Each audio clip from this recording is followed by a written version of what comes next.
ایک بزرگ جن کا نام محمد بن سماک ہے، وہ فرماتے ہیں کہ بنو امیہ کے لوگوں میں موسیٰ بن محمد بن سلیمان الہاشمی بہت ہی ناز پروادہ رئیس تھا۔ دل کی خواہشات پوری کرنے میں ہر وقت منہمک رہتا، کھانے میں، پینے میں، لباس میں، لو و لہب میں، خواہشات اور لذات کی ہر نوع میں اعلیٰ درجے پر تھا۔ لڑکے لڑکیوں میں ہر وقت منہمک رہتا، نہ اس کو کوئی غم تھا نہ فکر۔ خود بھی نہایت ہی حسین چاند کے ٹکڑے کی طرح سے تھا۔ اللہ تعالیٰ شانہ کی ہر نوع کی دنیاوی نعمت اس پر پوری تھی۔ اس کی آمدنی 3,03,000 دینار سالانہ تھی، جو ساری کی ساری اسی لو و لہب میں خرچ ہوتی تھی۔ ایک اونچا بالا خانہ تھا جس میں کئی کھڑکیاں تو شارع عام کی طرف کھلی ہوئی تھیں، جن پر بیٹھ کر اور راستہ چلنے والوں کے نظارے کرتا، اور کئی کھڑکیاں دوسری جانب باغ کی طرف کھلی ہوئی جن میں بیٹھ کر وہ باغ کی ہوائیں کھاتا، خوشبوئیں سونگھتا۔ اس بالا خانے میں ایک ہاتھی کے دانت کا کبا تھا جو چاندی کی میخوں سے جڑا ہوا تھا اور سونے کا اس پر جھول تھا۔ اس کے اندر ایک تخت تھا جس پر موتیوں کی چادر تھی، اور اس ہاشمی کے سر پر موتیوں کا جڑا ہوا عمامہ تھا۔ اس کبے میں اس کے یار احباب جمع رہتے، خدام ادب سے پیچھے کھڑے رہتے، سامنے ناچ گانے والیاں کبے سے باہر مجتمع رہتی۔ جب گانا سننے کو دل چاہتا ہو ان کی طرف اشارہ کرتا، سب حاضر ہو جاتے، اور جب بند کرنا چاہتا تو ہاتھ سے اشارہ کرتا، گانا بند ہو جاتا۔ رات کو ہمیشہ جب تک نیند نہ آتی یہی شغل رہتا، اور جب شراب کی نشے سے اس کی عقل جاتی رہتی، یاران مجلس اٹھ کر چلے جاتے اور جون سی لڑکی کو چاہتا پکڑ لیتا اور رات بھر اس کے ساتھ خلوت کرتا۔ صبح کو شطرنج، چوسر وغیرہ میں مشغول ہو جاتا۔ اس کے سامنے کوئی رنج و غم کی بات، کسی کی موت کی، کسی کی بیماری کا تذکرہ بالکل نہ آتا۔ اس کی مجلس میں ہر وقت ہنسی اور خوشی کی باتیں، ہنسانے والے قصے اور اسی قسم کے تذکرے رہتے۔ ہر دن نئی نئی خوشبوئیں جو اس زمانے میں کہیں ملتی وہ روزانہ اس کی مجلس میں آتی۔ عمدہ عمدہ خوشبوؤں کے گلدستے وغیرہ حاضر کیے جاتے۔ اسی حالت میں اس کے 27 برس گزرے۔ ایک رات کو حسب معمول اپنے کبے میں تھا، دفتن اس کے کان میں ایک ایسی سریلی آواز پڑی جو اس کے گانے والوں کی آواز سے بالکل جدا تھی، لیکن بڑی دلکش تھی۔ اس کی آواز نے کان میں پڑتے ہی اس کو بے چین سا کر دیا۔ اپنے گانے والوں کو بند کر دیا اور کبے کی کھڑکی سے باہر سر نکال کر اس آواز کو سننے لگا۔ وہ آواز کبھی کان میں پڑ جاتی، کبھی بند ہو جاتی۔ اس نے اپنے خدام کو حکم دیا کہ یہ آواز جس شخص کی آ رہی ہے اس کو پکڑ کے لاؤ۔ شراب کا دور چل رہا تھا۔ خدام جلدی سے اس آواز کی طرف دوڑے اور اس آواز کو تلاش کرتے کرتے ایک مسجد میں پہنچے، جہاں ایک جوان نہایت ضعیف بدن، زرد رنگ، گردن سوکھی ہوئی، ہونٹوں پر خشکی آئی ہوئی، بال پرگندہ، پیٹ کمر سے لگا ہوا، دو ایسی چھوٹی چھوٹی لنگیاں اس کے بدن پر کہ ان سے کم میں بدن نہ ڈھک مسجد میں کھڑا ہوا اپنے رب کے ساتھ مشغول تلاوت کر رہا۔ یہ لوگ اس کو پکڑ کر لے گئے، نہ اس سے کچھ کہا نہ بتایا۔ ایک دم اس کو مسجد سے نکال کر وہاں بالا خانے پر لے جا کر اس کے سامنے پیش کر دیا کہ حضور یہ حاضر ہے۔ وہ شراب کے نشے میں کہنے لگا، یہ کون شخص ہے؟ انہوں نے عرض کیا کہ حضور یہ وہی شخص ہے جس کی آواز آپ نے سنی تھی۔ اس نے پوچھا کہ تم اس کو کہاں سے لائے ہو؟ وہ کہنے لگے کہ حضور مسجد میں تھا، کھڑا ہوا قرآن شریف پڑھ رہا تھا۔ اس رئیس نے اس فقیر سے پوچھا کہ تم کیا پڑھ رہے تھے؟ اس نے اعوذ باللہ پڑھ کے یہ آیتیں بتائیں، جن کا ترجمہ یہ ہے: بے شک نیک لوگ جنت کی بڑی نعمتوں میں ہوں گے، مسیریوں پر بیٹھے ہوئے جنت کے عجائب دیکھتے ہوں گے۔ اے مخاطب، تو ان کے چہروں پر نعمتوں کی شادابی، سرسبزی محسوس کرے گا، اور ان کے پینے کے لیے خالص شراب سرمبر جس پر مشک کی مہر ہوگی ملے گی۔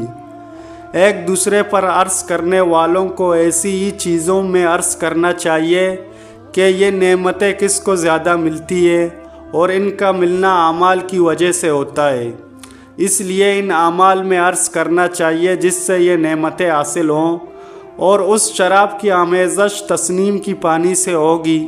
شراب میں کوئی چیز ملائی جاتی ہے تو اس سے اس کا جوش زیادہ ہو جاتا ہے، اور او تسنیم جنت کا ایک ایسا چشمہ ہے جس سے مقرب لوگ پانی پیتے ہیں، یعنی اس چشمے کا پانی مقرب لوگوں کو تو خالص ملے گی، اور نیک لوگوں کی شراب میں اس میں سے تھوڑا سا ملایا جائے۔ اس کے بعد اس فقیر نے کہا، اڑے دھوکے میں پڑے ہوئے تیرے اس محل کو، تیرے اس بالا خانے کو، تیرے ان فرشوں کو، ان سے کیا مناسبت؟ وہ بڑی اونچی مسیریاں ہیں جن پر فرش بچھے ہوئے ہیں، ایسے فرش جو بہت بلند ہیں، ان کے استریز ریشم کے ہوں گے، جر اور عجیب و غریب خوبصورت کپڑوں پر تکیہ لگائے ہوئے ہیں۔ اللہ کا ولی مسیریوں پر سے ایسے دو چشمے کو دیکھ لے گا جو دو باغوں میں جاری ہوں گے، ان دونوں باغوں میں ہر قسم کے میوے کی دو دو قسمیں ہوں گی کہ ایک ہی قسم کے میوے کے دو مزے ہوں گے۔ وہ میوے نہ تو ختم ہوں گے، نہ ان کی کچھ روک ٹوک ہوگی، جیسا دنیا میں باغ والے توڑنے سے روکتے ہیں۔ لوگ پسندیدہ زندگی میں بہت بلند مقام پر جنت میں ہوں گے، ایسی عالی مقام جنت میں ہوں گے جہاں کوئی لغو بات نہ سنیں گے، اس میں بہتے ہوئے چشمے ہوں گے، اور اس میں اونچے اونچے تخت بچھے ہوئے ہوں گے، اور آبخور رکھے ہوئے ہوں گے، اور برابر گدے لگے ہوئے ہوں گے، اور سب طرف قالینیں ہی قالینیں پھیلے ہوئے پڑے ہوں گے، جہاں چائے بیٹھے ساری ہی جگہ صدر نشیں ہیں۔ وہ لوگ سایوں اور چشموں میں رہتے ہوں گے، اس جنت کے پل ہمیشہ رہنے والے ہوں گے، کبھی ختم نہ ہوں گے، اس کا سایہ ہمیشہ رہنے والا ہوگا۔ یہ تو انجام ہے متقی لوگوں کا، اور کافروں کا انجام دوزخ ہے، وہ کیسی سخت آگ ہوگی، اللہ تعالیٰ ہی محفوظ رکھے۔ بے شک مجرم لوگ جہنم کے عذاب میں ہمیشہ رہیں گے، وہ عذاب کسی وقت بھی ان سے ہلکا نہ کیا جائے گا، اور وہ لوگ اس میں مایوس پڑے رہیں گے۔ بے شک مجرم لوگ بڑی گمراہی اور حماقت کے جنون میں پڑے ہوئے ہیں، ان کو اپنی حماقت اس دن معلوم ہوگی جس دن منہ کے بل گھسیٹ کر جہنم میں پھینک دیے جائیں گے، اور ان سے کہا جائے گا کہ دوزخ کی آگ لگنے کا، اس میں جلنے کا مزہ چکھو۔ وہ لوگ آگ میں اور کھولتے ہوئے پانی میں اور کالے دھوئیں کے سائے میں ہوں گے۔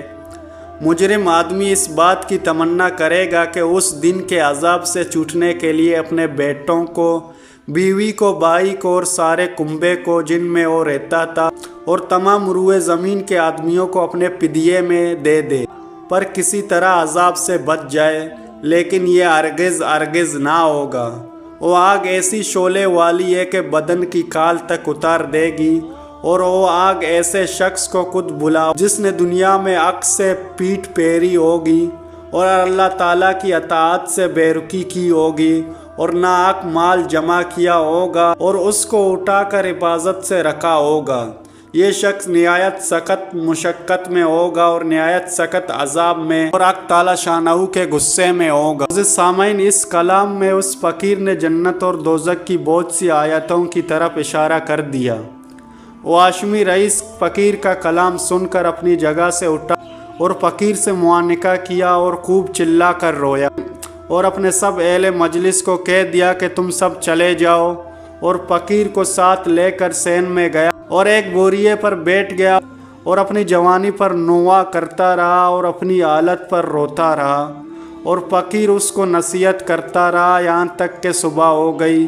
اس نے اپنے سب گناہوں سے اول فقیر کے سامنے توبہ کی، اور اللہ تعالیٰ شانہ سے اس کا عہد کیا کہ آئندہ کبھی کوئی گناہ نہ کرے گا۔ پھر دوبارہ دن میں سارے مجمع کے سامنے توبہ کی، اور مسجد کا کونا سنبھال کر اللہ تعالیٰ شانہ کی عبادت میں مشغول ہو گیا، اور اپنا وہ سارا ساز و سامان، مال و متاع سب فروخت کر کے صدقہ کر دیا، اور تمام نوکروں کو موقوف کر دیا، اور جتنی چیزیں ظلم و ستم سے لی تھیں سب اہل حقوق کو واپس کیں، غلام اور باندیوں میں سے بہت سے آزاد کیے، اور بہت سے فروخت کر کے ان کی قیمت صدقہ کر دی، اور موٹا لباس اور جو کی روٹی اختیار کی، تمام رات نماز پڑھتا، دن کو روزہ رکھتا، حتیٰ کہ بزرگ اور نیک لوگ اس کے پاس اس کی زیارت کو آنے لگے، اور اتنا مجاہدہ اس نے شروع کر دیا، لوگ اس کو اپنے آل پر رحم کھانے کی اور مشقت میں کمی کرنے کی فرمائش کرتے اور اس کو سمجھاتے کہ حق تعالی شانہ نہایت کریم ہے اور تھوڑی محنت پر بہت زیادہ اجر عطا فرماتے ہیں۔ مگر وہ کہتا کہ دوستو، میرا حال مجھ ہی کو معلوم ہے، میں نے اپنے مولا کی رات دن نافرمانیاں کی ہیں، بڑے سخت سخت گناہ کیے ہیں۔ یہ کہہ کر وہ رونے لگتا اور خوب روتا۔ اسی حالت میں ننگے پاؤں پیدل حج کو گیا، ایک موٹا کپڑا بدن پر تھا، ایک پیالہ اور ایک تیلا صرف ساتھ تھا۔ اسی حالت میں مکہ مکرمہ پہنچا اور حج کے بعد وہیں قیام کر لیا اور وہیں انتقال ہوا۔ تو معزز سامعین، آج کی ویڈیو یہیں تک۔ امید کرتا ہوں آپ کو ویڈیو اچھی لگی تو چینل کو سبسکرائب کریں، ویڈیو کو لائک کریں۔ ملتے ہیں اگلی ویڈیو میں، تب تک کے لیے اللہ حافظ۔